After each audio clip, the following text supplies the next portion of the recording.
I want to give you guys some tips and some things to think about and some strategies in terms of recruiting really, really great people when it comes to juice bar business. I want to talk about your job posting. So a lot of times people create these job postings that are so broad and so general. And you as a juice bar business owner want to make sure that you create a job posting that's really specific to your business. And what I mean by that is not just in terms of the roles and responsibilities, that too, but in terms of the energetic environment that someone's walking into. What are the qualities and values of your business? Because you don't, in a lot of ways, want to have everyone apply.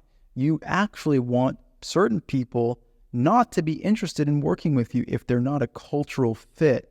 And so if your juice bar is really there to help people get healthy and have a community of compassion and connection, then say that in your job posting, right? Say that because there's going to be certain people who read that and they're going to be really attracted to that as a potential experience.